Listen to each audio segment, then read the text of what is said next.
and I guess these are symmetric functions which we can find my notes in two sets of variables.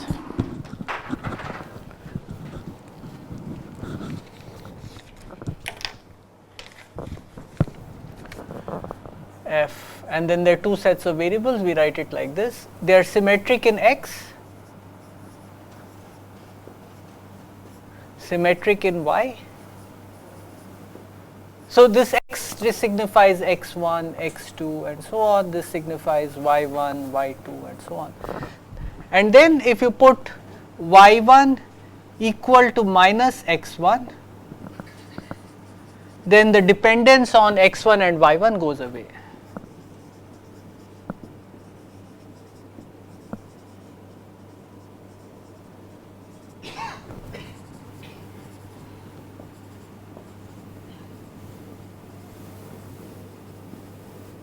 So those were the supersymmetric functions, and a very nice example is given by these functions ek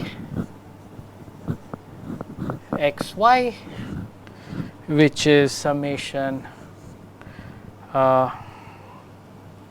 which is defined by summation ek xy, k goes from 0 to infinity, k q to the k is product I goes from 1 to infinity, 1 plus xiq by 1 minus yiq.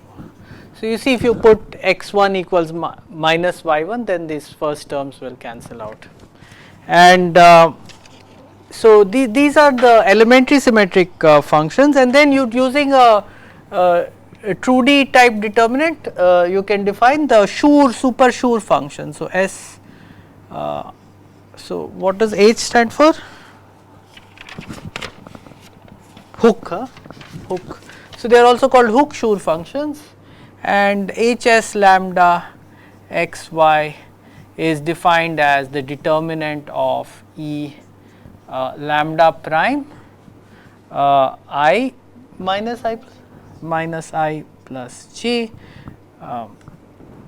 And she proved a very nice formula for these things using Plethism, which was that Hs lambda xy equals S lambda Plethism x minus py evaluated at p equals minus 1, right. Okay. So that was a summary of some of the things that Nishu did last time. But there was another description of these super symmetric Schur functions, which was in terms of certain tableau, which are called super standard tableau. So I will come back to that in a minute, but what I want to do today is give a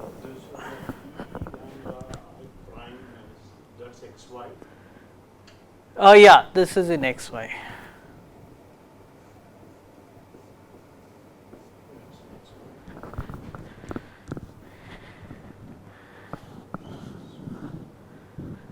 So these are the super elementary symmetric functions ek xy, and when you have no y variables, then these actually become the elementary symmetric functions. So that's one thing to be noted. When there are no y variables, this just becomes the ring of symmetric functions, and whatever theory you do should sort of specialize to the theory of ordinary symmetric functions when you have no y variables. So even this hook-Schur function, when you have no y variables, it will just become the complete symmetry. No, it will become the Schur function in the x variables. And What do you mean by x minus py? yeah, that's all very difficult to explain. So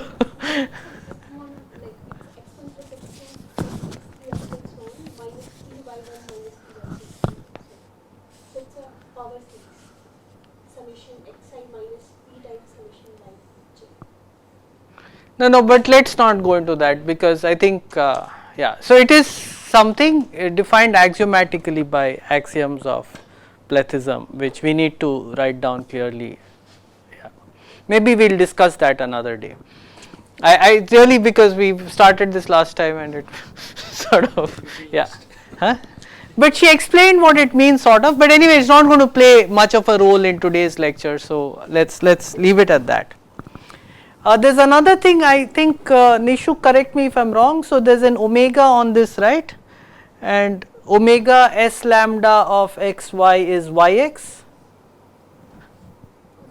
You are defining on the ring of supersymmetric. Yeah, Then omega of h is lambda. yeah, Xy is is hs lambda, prime of y. but it's also yx, no, lambda prime of y, no, lambda of yx, and that's the same as hs lambda prime of xy, I think. I'm just guessing all this, yeah. Oh, CMI is here, yes. Okay, so the nice thing about the supersymmetric theory is that it behaves very beautifully with respect to this involution omega. It's a theory that is somehow much more symmetric with respect to omega than the theory of symmetric functions. So let me elaborate on that. So if so in my book there are these well, okay, it's they're everywhere. There are these representations called permutation representations of Sn whose Frobenius characteristic is h lambda, and their twists by the sign have e lambda. So there's a way to do this to do this in a symmetric way where you don't prioritize h lambda or e lambda, but sort of take them both together. So the question is, so we have these representations. So this is you know, I'll also, and then we have, so this is a permutation representation. This x lambda consists of set partitions of shape lambda. I'll come back to that in more detail later. And this epsilon denotes the sign representation. So there are these two representations. This guy has Frobenius characteristic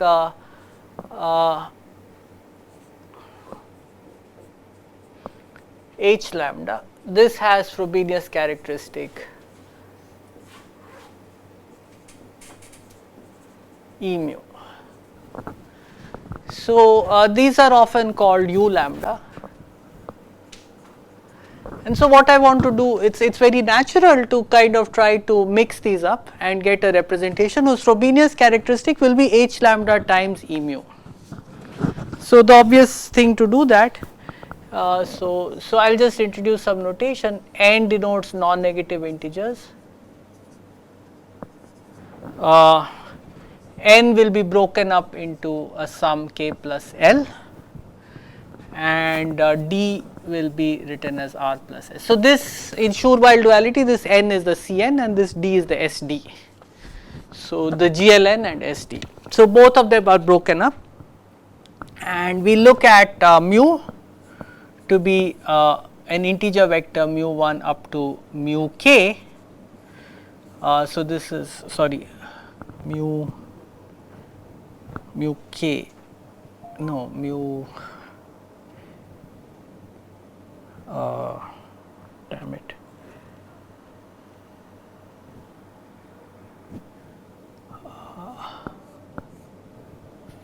So in Schur duality we look at, yeah, they must add up to,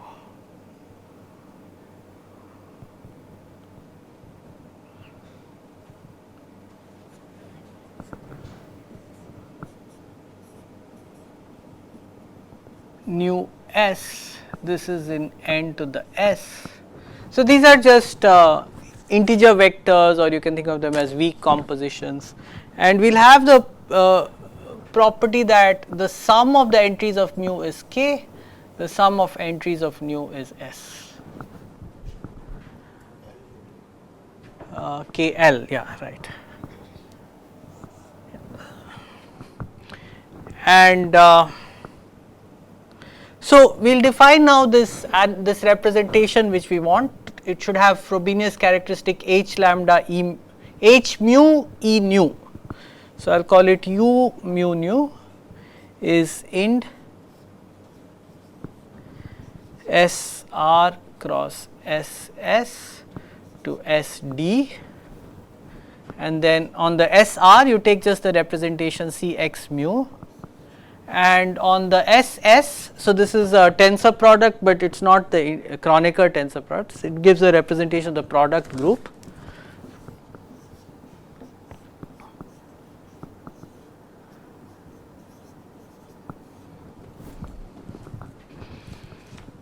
And this thing has Frobenius characteristic H mu, this has Frobenius characteristic E nu. So the characteristic of U mu nu is equal to H mu E nu. Okay. So yeah.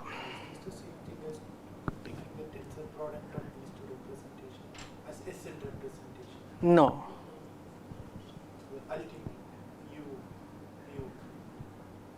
Sorry, this should be, forget about this n here, this should be SD. Let's not, there's no Sn. Let's say lambda is a partition of T. So this is, there's no Sn anywhere in this picture. N is k plus L, so that's like the number of variables. So you have k, Vishwanath would say bosonic variables, and n fermionic variables, right. So and yeah, L, k bosonic and L, Bosonic is just the H and E, yeah. So yeah, so this is the thing. So there is also some sort of version of GLN hiding behind all this, but it's called super GLN. It's not a group. It's algebra. Mu is a representation of what? SR. Mu is a partition of. Oh, mu should be a partition of R. Wait. Yeah, so that's what I thought. Maybe I messed this up. No. So I want this for sure. So I think this should be. I was hesitating earlier, but.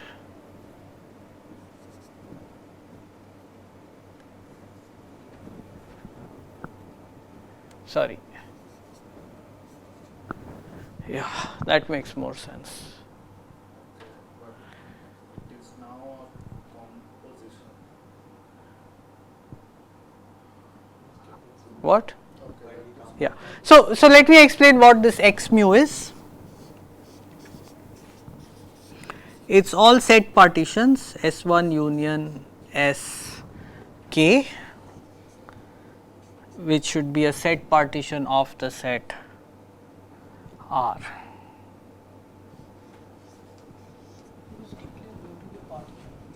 Such that Si is equal to mu I. No, I want it to be an integer vector. But I mean, ultimately this is indexed by mu and mu partitions. It's isomorphic. No. It's isomorphic if you Right, permute the yeah, things. so Yeah. If you just take the equivalence classes. Yeah, that's true. So, okay, so I hope now this everything looks correct. Yeah. Okay, so this is x mu, and similarly x nu. So SR acts on x mu, and x nu is similarly a set partition of S, and so SS acts on S nu, and so it's kind of Satish is here. Okay, so I don't know if I can hear him, but he's connecting to audio. So is there a n equals to k plus n? Is there a, does it play a role here? N is equal to k plus n. So you can just start with k and L.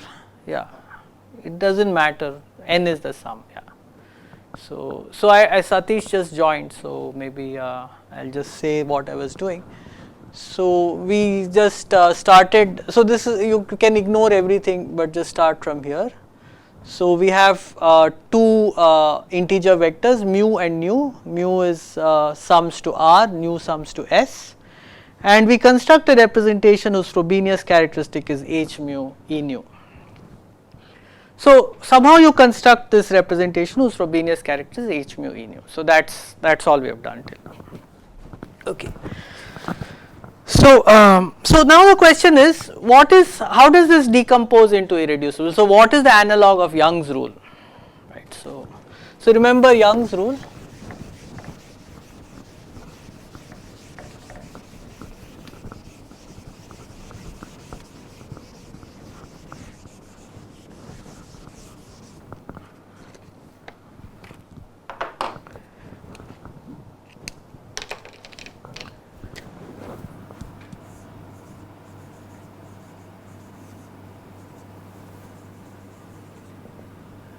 H lambda is equal to summation, maybe I should say h mu is equal to summation over lambda k lambda mu s lambda, where k lambda mu is the number of semi-standard Young tableau of shape lambda and weight mu.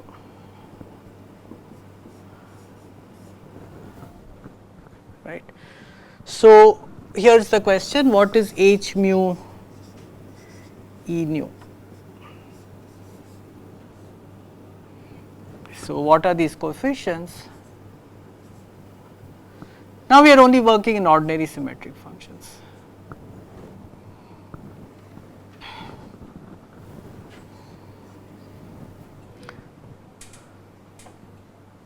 That E nu also you Hmm? no, E nu is also you have to write in terms of Schur, right? Yeah, so E nu is summation lambda k lambda prime mu s lambda.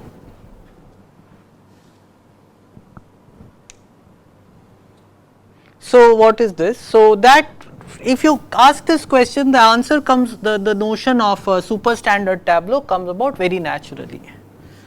So super standard tableau of shape lambda and weight mu comma nu. So this is what I want to define. So what you do is, you take a Young diagram,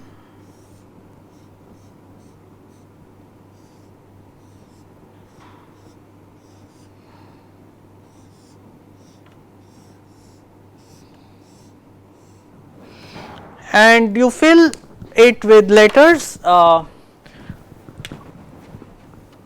There are two kinds of letters. So there are letters with alphabet is 1, 2, 3 up to so alphabet, in this context it should be 1, 2, 3 up to k and 1 prime, 2 prime up to L prime.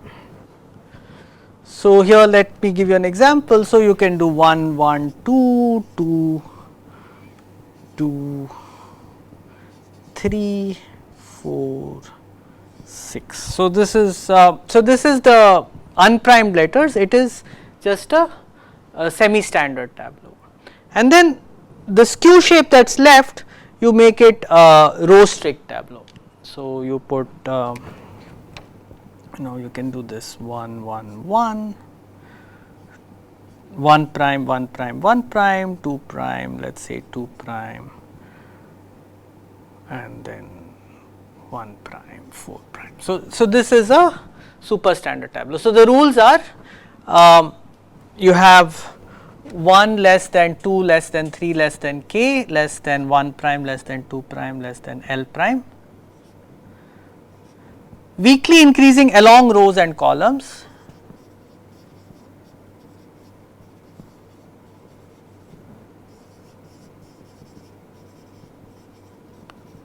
then column strict in the unprimed variables and rho strict in the primed variables. And then we will define a Kostka number corresponding to this, k lambda mu nu. This is the number of superstandard tableau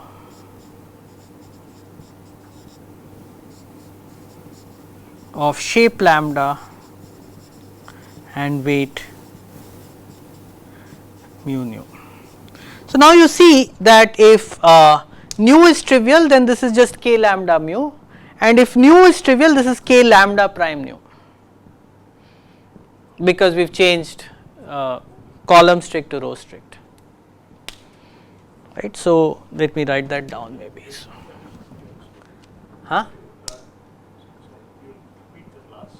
yeah, let me write it down in fact.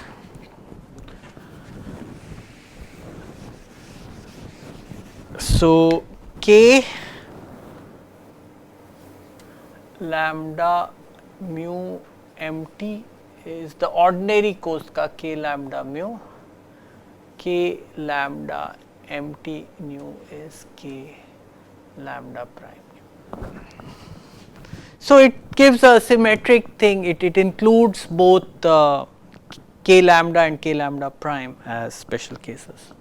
So, it is again symmetric with respect to this involution. And so, here is the statement.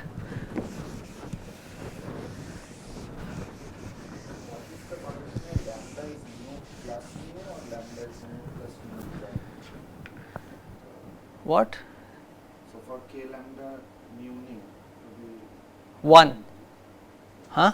so you want mu and nu such that mu plus nu prime is lambda or mu plus nu is lambda? Which? What mu plus size of mu plus size of nu is lambda, size of lambda. Oh, okay.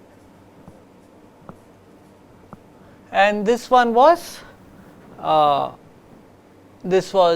and this was S, right, and this had K parts and this had L parts, and totally the size is D, where lambda is a partition of D. This is just theory. Yes, this theorem, what is just Pereira? No, meaning starting from h mu is k lambda mu s lambda. Correct, exactly. So, theorem or whatever, and as Aritra says, it is just Peary rule. So, h mu e nu is sum over lambda k lambda mu nu s lambda. So, you can prove this using the Peary rule. Let me just do that. It just kind of follows more or less straight away. So, we will prove it by induction on L.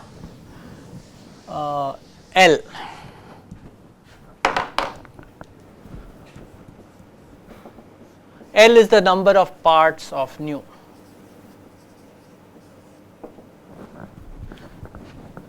So, what do you do? So, you have h mu.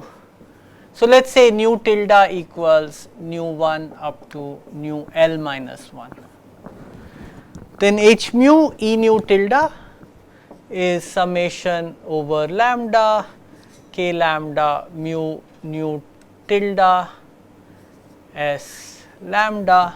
So, now h mu e nu is h mu e nu tilde times e nu L. So, this is just sum over lambda k lambda mu nu tilde sum over eta such that eta minus lambda is a vertical strip of length nu L s eta, right. And so, now you collect write it as a sum over eta. So, the sum over eta, and then you have sum over lambda such that eta minus lambda is a vertical strip of length nu L. Here S eta k lambda mu tilde. But this is the same as k eta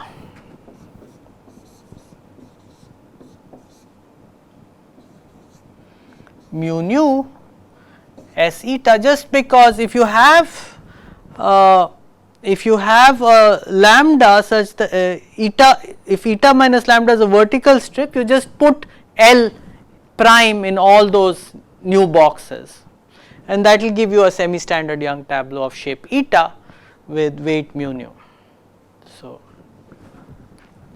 So that's the proof. As just of course the base case is nu is empty, it's already stated there. So that's one way of thinking about this.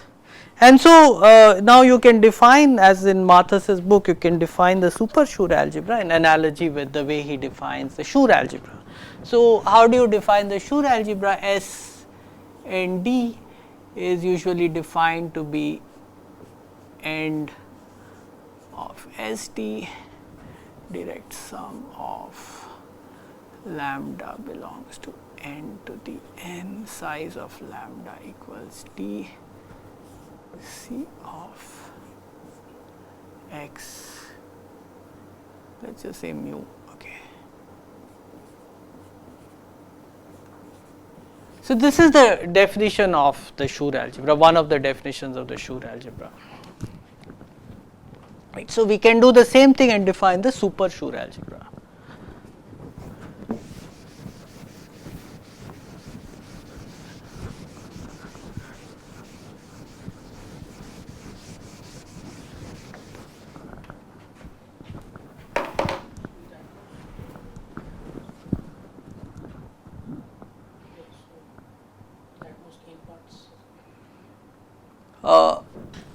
No, it's actually, I'm saying integer vector, not partition.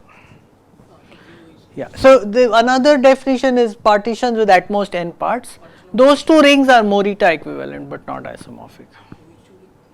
If you replace integer vectors with integer partitions, then you get a Morita equivalent algebra, but they are not isomorphic.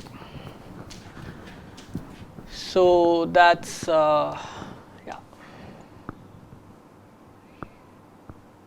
so we can define now the super-Schur algebra.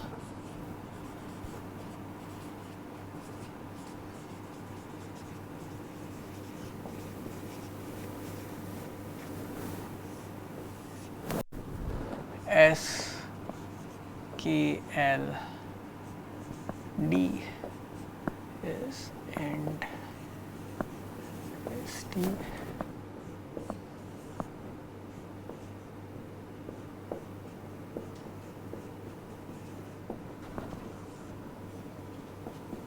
So here mu is a vector with k parts, nu is a vector with L parts, and so on.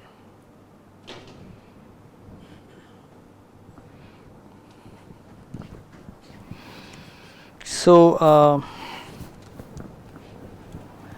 and in the classical theory of Schur algebras, these the modules for these correspond to polynomial representations of GL and C. So there is some analog of this, maybe I will try to explain it some other time, but I have only part of the thing. So here's what you do. So then the theorem, so we can ask, okay, so what do the simple modules of this look like, right? So well, so if you want to know the simple modules, so suppose you have a group G and you have some representations Vi raised to the power mi, and you look at this, these are simples, and you look at this, right. So this is an algebra A. Then what happens is that this algebra A becomes sum over I m mi by mi matrices of this right, those multiplicity spaces.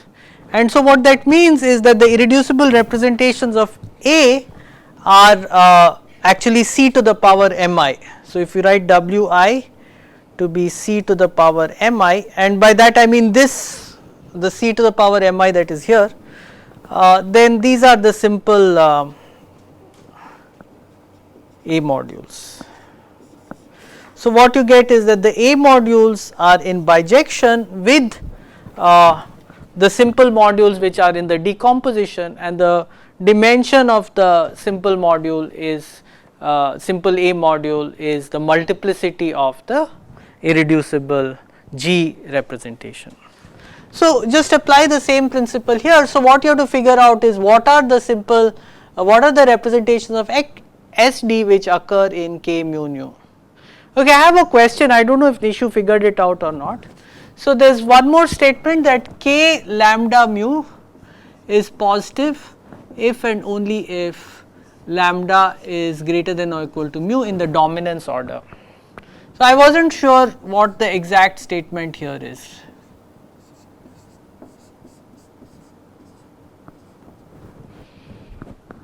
Did you figure it out? No. Okay. So, if anybody can give me the answer to this, should be some sort of mixed thing. So, let us look at one more example where say this mu and nu have only one part. So, let us look at what is the meaning of M. Mu is a partition of R, nu is a partition of S. So, well, how do we get a handle on this? Well, what we need to do is look at HRES, right. But from Peary's rule, you know what this is. You know that this is S R plus 1, 1 to the power S plus S R comma what? No, 1 to the power S minus 1. S R comma 1 to the power S. They are just two Schur functions, right. So, that is a nice example. So, the only things that occur are hooks, but not even all hooks occur, only two of these hooks occur. So, so whatever answer you find to this question should also take this example into account. So, can you guess what the simple SK modules, SKLD modules? Well, they are in bijection with partitions of lambda, but not all of them.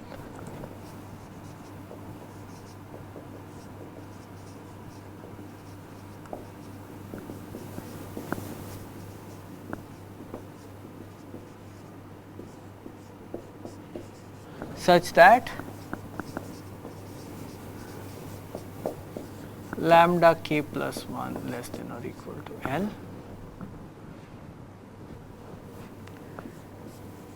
The module W lambda corresponding to lambda has dimension k lambda.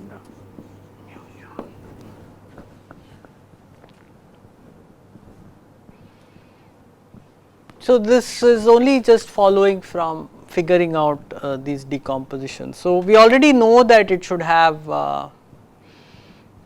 so right. So, because let me just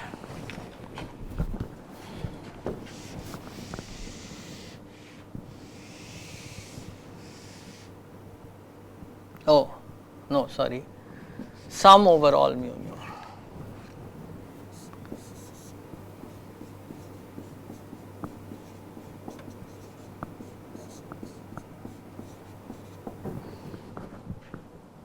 Where mu has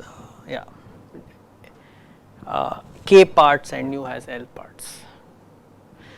Well, this follows essentially from this statement here, right, because what we are saying from that statement is that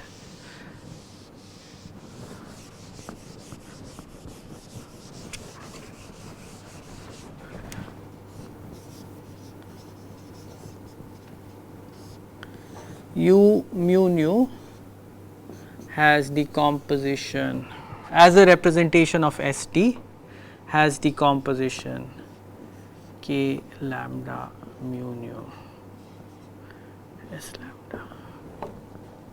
So the only thing to be proved here is that k lambda mu nu is positive if and only if this condition holds, lambda k plus 1 is less than or equal to L. So it suffices to show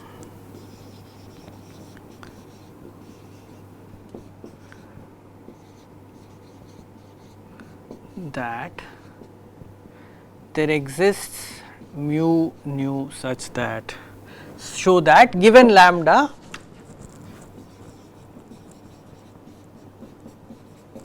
there exists mu nu such that k lambda mu nu positive if and only if this lambda k plus 1 is less than or equal to L. Let me give you the geometric. Nishu talked about this last time. What is the meaning of this condition lambda k plus 1 is less than or equal to L? Just means that this lambda, its Young diagram fits inside a hook shaped region. So let me draw that maybe over here.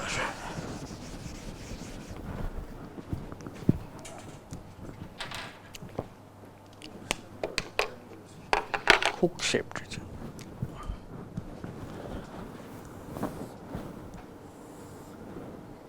So you take here K and you take here L and you take this region .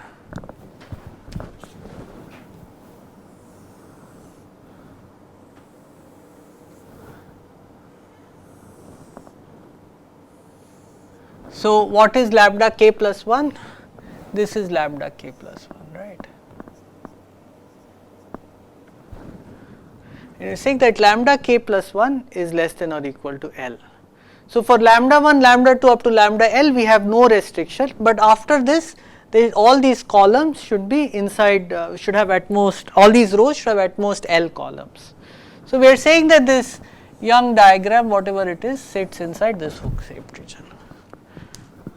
There is no restriction on, there is a chat.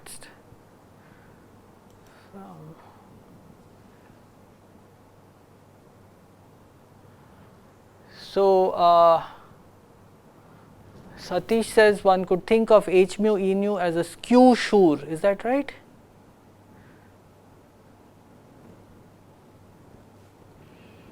So is this a Littlewood-Richardson coefficient? Is it a Littlewood-Richardson? I don't know why. Which Q Schur is it? You can just unmute and talk. I mean, HR times CL. Is it a skew Schur? No. Okay. I mean, you can think of that as trivial, then always find a solution with R, a row as R, it works as an R. I don't see it. Anyway, maybe. So this is the picture. These are the lambdas, and Satish is not saying anything more. Okay, so.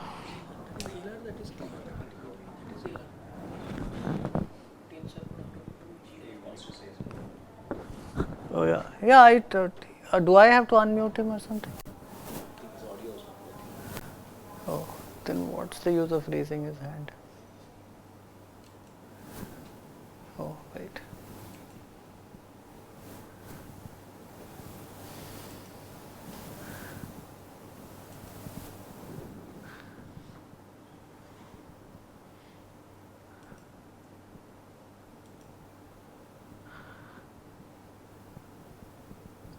Okay. Ah, there he is. Oh no, I think there was some technical mistake. In unmuting or in H mu in you? I think raising hand. No, I had to go out and then come back. Oh, okay, okay. Yeah, so no, I was just wondering about how H mu in u is a skew Schur function. Oh, okay. So Hn is a row, right? Is skew is fillings of a row, and then you just take disjoint products of rows and columns. You get H times E. I mean, if you want to take H2 times H3, then you just take two columns, two rows of one of size 2, one of size 3, and then take the disjoint product. You get a skew shape. Am I making sense? It's a generalized little bit.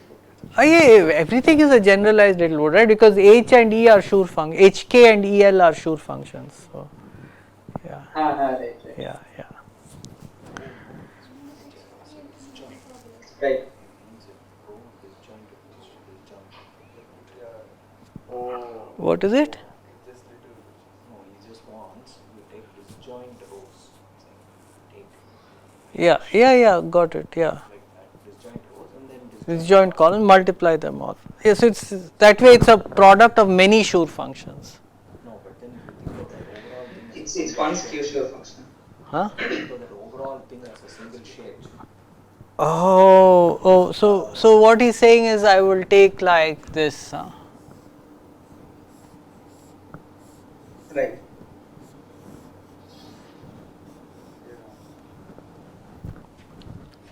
Right.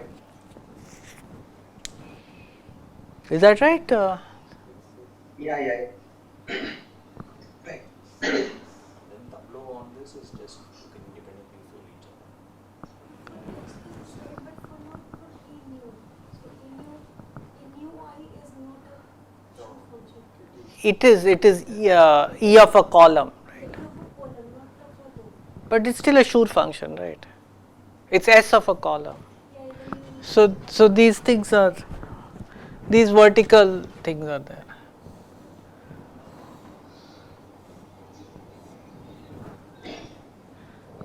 It's a nice observation. Multiple LR coefficient is a single LR. Yeah, that means a multiple LR quotient is single LR. Yeah, it's a good trick to know, I guess. Yeah. Okay, so let's see. So so that's all I have to prove, that this thing, and that's easy to prove.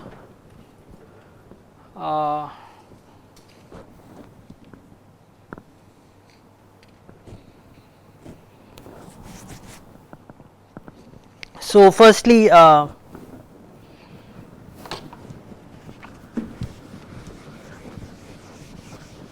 I need to show that this thing, right? So first let's consider the case where, so I have to prove two ways.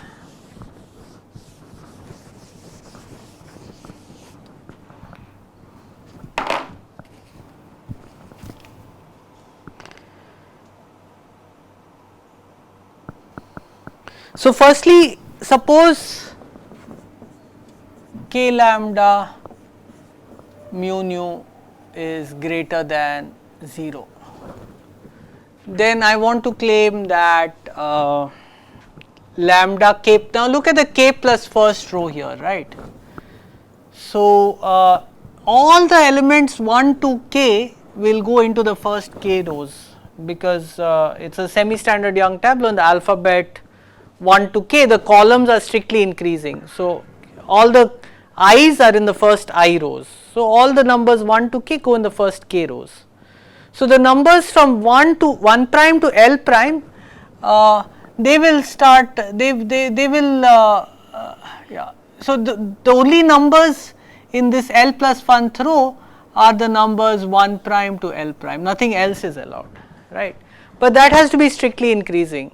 So it cannot be more than L prime in L in length. The longest you can have is you have all the numbers from 1 to L prime. So that's it.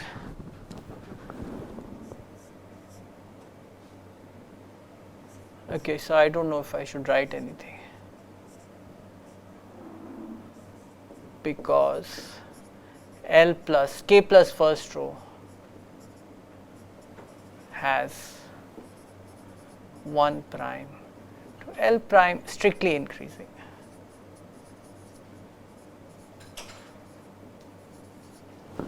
Has a subset of 1 prime to L prime. Okay, so what about the converse? If lambda k plus 1 is less than or equal to L prime, then I must find mu nu and a super standard tableau, right? So, so what I'll do is I'll just take this thing to be mu. The super standard. Yeah. What is this? Something is very confusing here. So I'll take this to be mu. I'll take this to be nu prime. And then I'll put ones along the rows here, ones on the first row, 2, 2, 2, 2, 3, 3, 3, 3. And here I'll put 1 prime, 1 prime, 1 prime, 1 prime, 2 prime, 2 prime, 3 prime, 3 prime. So this, as Aritra said, the super standard tableau, and you get this. So that's it. So that's the main theorem of today, that's proved. Okay. So then this thing is called the tensor space. So super tensor space. So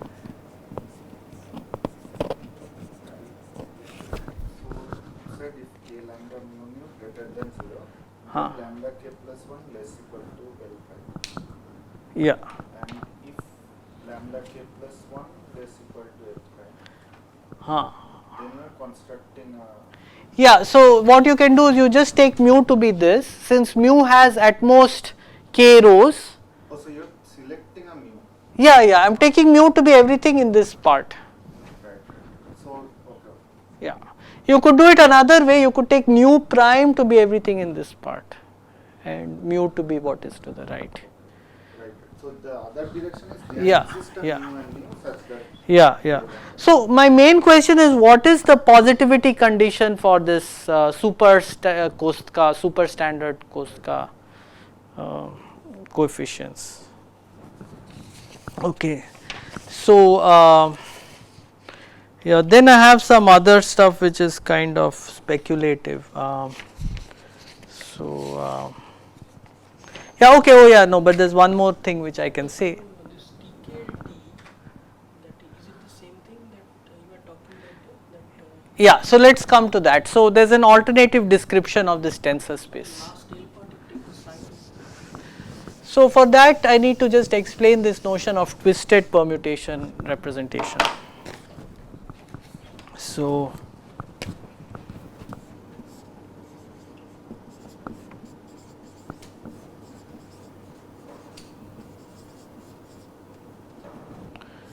what is a permutation representation? You have this group G acting on a set X, and then you look at the complex valued functions on X, and that becomes a representation.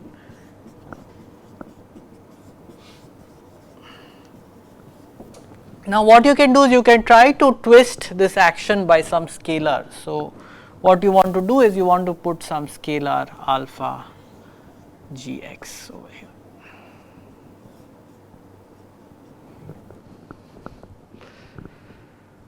So what is the condition for this to be a representation? So you require that alpha of 1, this is just a normalization, x is equal to 1 for all x in X. And if you want this to be a group homomorphism and just work it out, what you will get is alpha gh x is equal to alpha gx alpha h g inverse x.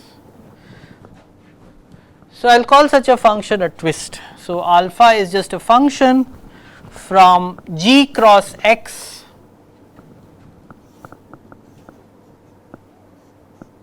to C star a function from G cross X to C star satisfying these two conditions, I will call it a twist. Is this a projective representation? No, it is an ordinary representation. So, a simple example is firstly just a permutation representation where you take the twist to be 1. But you can also take the permutation representation and twist it by a character of the group. In that case, the twist depends only on G and not on X. But what we need for our this thing is a twist which depends on G and X.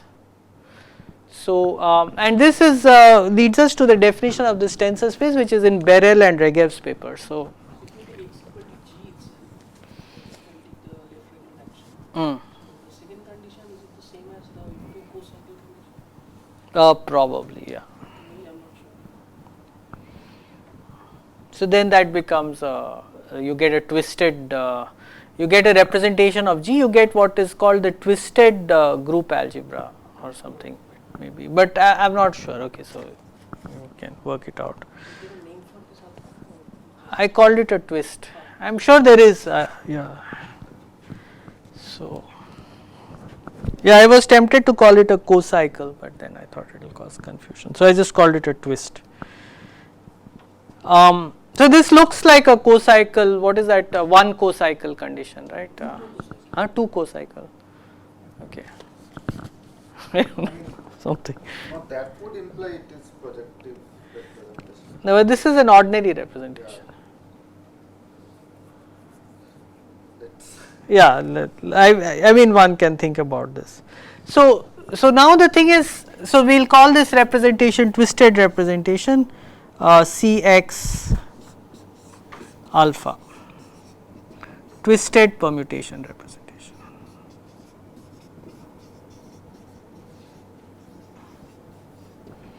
And this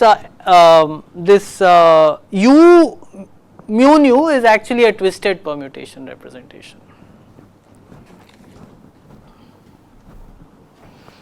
So,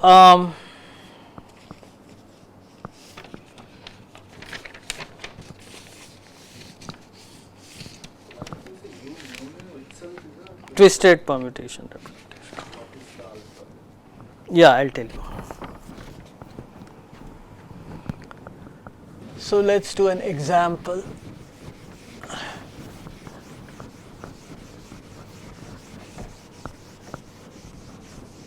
I want to reconcile this definition of tensor space I have given with the one in Berel and Regev. So,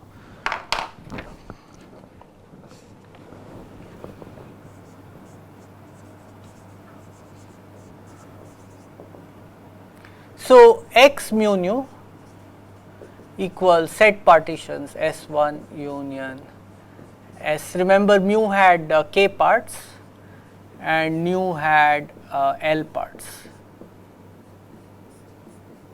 and this has to be a set partition of D. These things can be empty also. Then define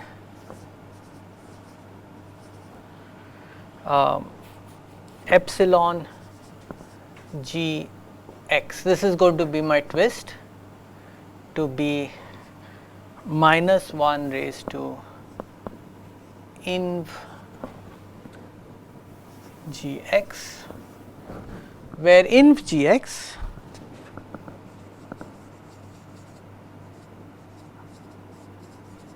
this thing is just blasting cold air into my ear. Okay,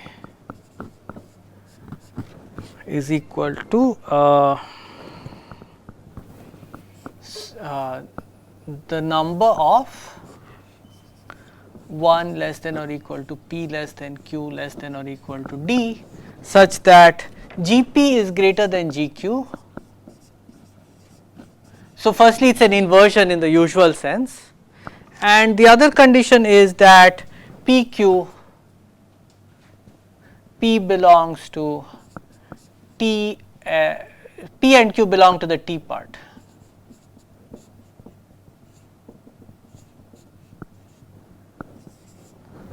So, you look at the inversions, you only count inversions which belong in the t part of the set partition, that is in the fermionic part. X is a set partition, so X belongs to X mu nu. So X is this S1 union Sk union T1. Maybe, yeah.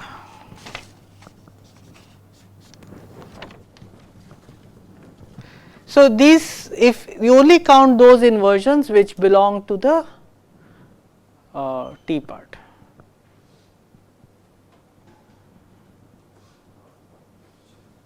Where the P and Q belong. G is a permutation. SD.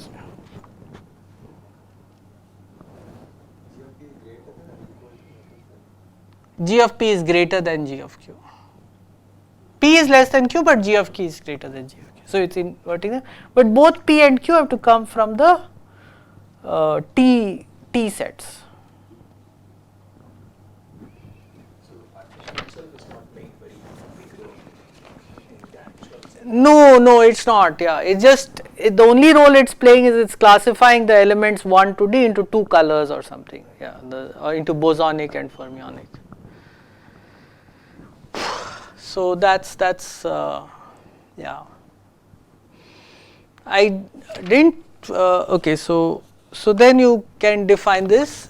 So epsilon G, and then the theorem is that U mu nu equals C of X mu nu twisted by this epsilon. So I didn't fully write down the proof of this, but I'll give you the gist of it.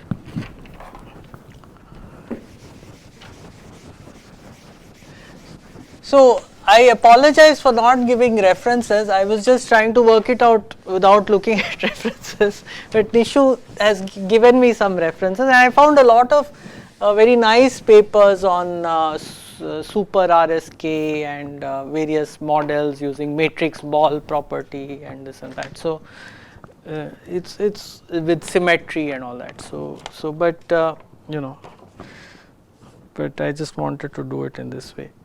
So so the proof is roughly goes like this. So this U mu nu is ind Sk Sr cross Ss to Sd of Cx mu tensor Cx nu tensor sine, and this you can think of as functions from Sd to Cx mu tensor Cx du tensor sine, which transform under Sr cross Sd in a certain way.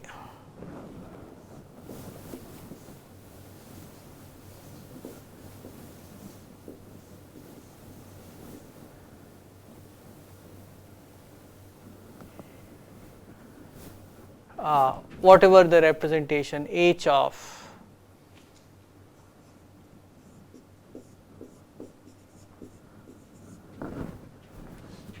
So in general, if you have ind HGV, this is going to be f g to v such that f of Hg is equal to h times f of g. Okay, but the thing is, now you can think of a function from Sd to Cx mu tensor. Now this thing as a vector space, you can think of it as x mu cross x nu, right? And you can think of a function from Sd to x mu Cx nu cross s nu as a function from Sd cross x mu cross x nu to C. And then you are going to take the S mu Sr cross Ss orbits, and you just need to specify what the values of the function are on the SR cross ST orbits, and those will correspond to these set partitions. So I don't want to really get into the proof right now, but so then if you take the union of all these, then what are you doing? You are looking at all these set partitions. So basically what are you saying? So if you want to determine one of these set partitions, you just have to say which, so for each of the numbers 1 to d, you have to say which subset it is in, right. So you can think of the set partition as a so you have, so you give these things numbers. So I'll give this set number 1, I'll give this set number k, I'll give this set number 1 prime, and I'll give this set number L prime. So I'll give the set Si, will give the number I, Ti, I'll give the number I prime. Okay. Now given a set partition like this, I can write down a word in the alphabet 1 to k, 1 prime to L prime. So the set partitions correspond to words. So X mu nu is in bijection with words in the alphabet, words of length d